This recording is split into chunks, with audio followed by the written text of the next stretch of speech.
आप सभी मसीह भाई बहनों को प्रभु यीशु मसीह के नाम में जय मसीह की, परमेश्वर के नाम की स्तुति और महिमा हो। एक और नए वीडियो के माध्यम से मैं आप सभी का स्वागत करता हूं। और आज इस वीडियो के माध्यम से मैं आपको बताने वाला हूं कि चंगाई अगर आपके जीवन में नहीं मिल रही, अगर आपको बीमारियों से चंगाई नहीं मिल रही है, तो बाइबल के कुछ ऐसे वचन मैं आपको देने वाला हूं। अगर आप उन्हें पढ़ेंगे तो आपको पता चलेगा कि आपके जीवन में चंगाई क्यों नहीं मिल रही है और कैसे आपके जीवन में चंगाई मिलेगी। ये सारी बातें आज इस वीडियो के माध्यम से मैं आपको बताने वाला हूँ। इसीलिए बहुत ध्यानपूर्वक आज के इस वीडियो को आप लोग देखिएगा।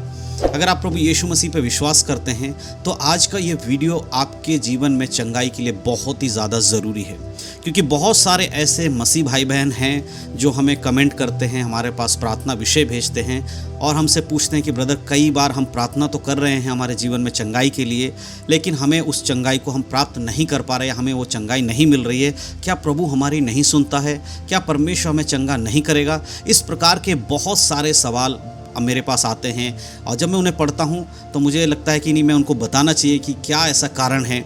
तो हर बार कमेंट लिखकर बताना संभव नहीं होता है, इसीलिए मैं वीडियो बनाकर आपको बताता हूँ। और अगर आपके जीवन में भी कोई बीमारी है, आप भी बीमारियों से ग्रसित हैं और आप बार बार प्रार्थना कर रहे हैं लेकिन आपके जीवन में चंगाई नहीं आ रही है, तो आज का वीडियो आपके लिए बहुत ही लाभदायक है। वीडियो को बहुत ध्यान से देखिएगा। जो मैं बातें वचनों के द्वारा बताने वाला हूँ उनको अपने जीवन में ग्रहण जरूर करिएगा।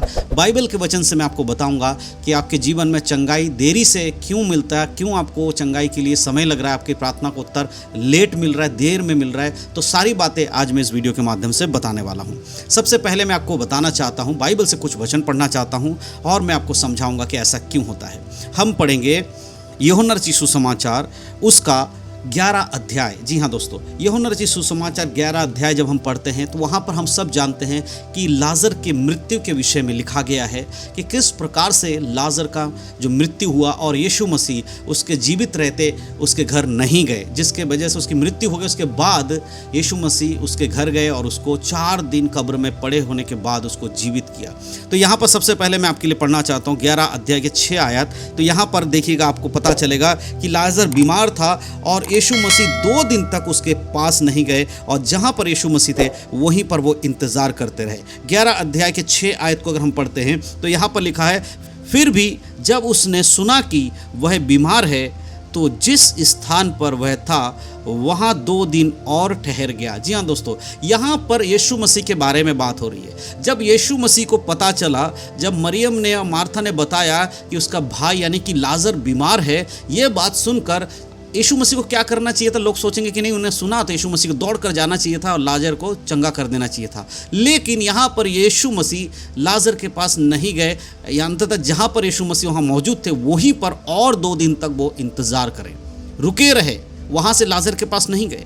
अब आप एक बात समझिए कि मरियम ने और मार्था ने जब कहा कि हे प्रभु, हमारा भाई लाजर बीमार है, तुझे चलकर उसे चंगा करना चाहिए, लेकिन यीशु मसीह ने उनकी बातों को नहीं माना और वहाँ पर रुक गए। बहुत सारे लोग को लगेगा कि ये तो गलत बात है ना, प्रभु यीशु मसीह तो लोगों को चंगा करते हैं, अब ये प्रार्थना कर रही है फिर भी यीशु मसीह वहाँ नहीं जा रहे। हो सकता है आपके जीवन में भी इस प्रकार का होगा कि आप बीमार होंगे, आप कैंसर से पीड़ित होंगे, हो सकता है और भी कोई खतरनाक बीमारी आपके जीवन में होगी और लोगों ने आपसे कहा होगा कि आप प्रार्थना करो, प्रभु यीशु मसीह से विनती करो, लेकिन ये क्या, आपकी प्रार्थना का उत्तर तो यीशु मसीह दे ही नहीं रहे, सुनने के बाद भी चुपचाप बैठे हुए हैं। कई बार ऐसे परिस्थिति में लोगों के मन में निराशा आ जाती है। मेरे दोस्तों, निराशा की बात नहीं, यहाँ पर हमें समझना होगा कि कई बार आपके जीवन में अगर चंगाई देर से मिल रही है तो हो सकता है कि प्रभु की उसमें कोई एक ऐसी बात छुपी होगी जिससे कि परमेश्वर के नाम की महिमा हो सकता है कि आपके जीवन की बीमारियों के द्वारा जब आप परमेश्वर आपको बाद में चंगाई देंगे, उससे बहुत लोगों के लिए उद्धार का मार्ग खुलेगा। हो सकता है कि आपके जीवन में गवाही ऐसे बनने जा रही है जिसकी वजह से आप प्रभु यीशु मसीह के नाम को ऊंचा कर पाएंगे। ये सारी बातों को हमें समझना होगा। अगर हम उसके 1 से लेकर 3 आयत तक पढ़ते तो हम इन चीज़ों को पता समझने में बहुत आसानी होगा। मरियम के बारे में अगर हम देखते हैं और वहाँ पर लिखा हुआ है, यूहन्ना 11 अध्याय के 1 से 3 तक मैं आपके लिए पढ़ूंगा। लिखा है, मरियम और उसकी बहन मार्था के गांव बैतनिय्याह के लाजर नामक एक मनुष्य था। वह वही मरियम थी जिसने प्रभु पर इत्र डालकर उसके पाँव को अपने बालों से पोंछा था। इसी का भाई लाजर बीमार था, अतः उसकी बहनों ने उससे कहला भेजा, हे प्रभु देख, जिससे तू प्रीति रखता है वह बीमार है। आपको समझ में आ रहा है मार्था और मरियम कौन है? मार्था वो और उसकी मरियम बहन जो है वो वही स्त्री है जिसने यीशु मसीह के पैरों पर इत्र उंडेला था। कई बार आपने इस विषय को चर्च में, प्रार्थना में या प्रचार में सुना होगा कि एक स्त्री जो पापिन स्त्री थी, उसने आकर यीशु मसीह के पैरों पर बहुमूल्य इत्र को उंडेला और अपने सिर के बाल लेकर उसको पोंछा। ये वही मरियम थी और उसका भाई था लाजर। और जब इन लोगों ने कहा कि प्रभु तू जिससे प्रीति रखता है, यानी कि लाजर से तू प्रेम करता है, वो बीमार है, और इस बात को सुनकर यीशु मसीह वहां जाने की बजाय उस स्थान पर जहां पर यीशु मसीह थे वहां रुक गए। ये कोई आम बात नहीं है मेरे प्रियो। ऐसा नहीं है कि यीशु मसीह मार्था को नहीं जानते थे, मरियम को नहीं जानते थे, लाजर को नहीं जानते थे। जानते थे कि वो उनके मित्र हैं, लाजर उसका मित्र है, लाजर से यीशु मसीह प्रेम करते हैं। मरियम वो स्त्री है जिसने यीशु के पैरों को इत्र से धोया।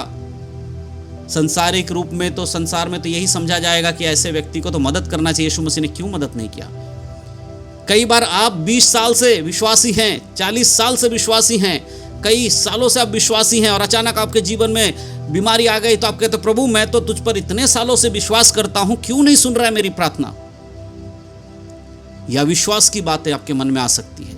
लेकिन मेरे प्रियो, यहां पर जब हम आगे देखते हैं, अगर हम उसके 11 के 4 आयत को पढ़ते हैं तो देखिए वहां पर हमने पहले ही पढ़ा कि वहां लिखा, यह सुनकर यीशु मसीह वहीं फिर से रुके रहे 2 दिनों तक और वहां पर नहीं गए। और 4 में लिखा है, यह सुनकर यीशु मसीह ने कहा, यह बीमारी मृत्यु की नहीं परंतु परमेश्वर की महिमा के लिए है, कि उसके द्वारा परमेश्वर के पुत्र की महिमा हो।